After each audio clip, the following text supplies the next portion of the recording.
نارینا junior college میں student پر تشدد، کھمم سے افسوسناک واقعہ۔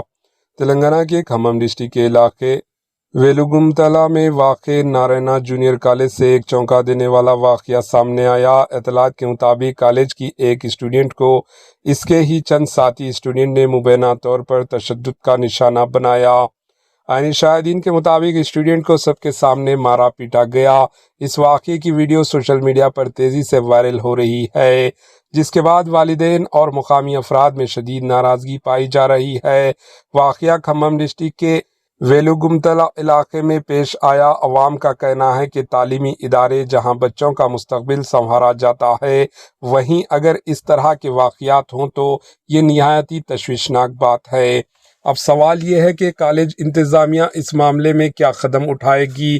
کیا ذمہ دار اسٹوڈنٹ کے خلاف سخت کارروائی ہوگی؟ پولیس سے بھی مطالبہ کیا جا رہا ہے کہ واقعے کی مکمل تحقیقات کر کے قصوروار اسٹوڈنٹ کے خلاف قانونی کارروائی کی جائے تاکہ آئندہ اس طرح کے واقعات کی روک تھام ہو سکے۔ بیورو رپورٹ، اوہچن نیوز۔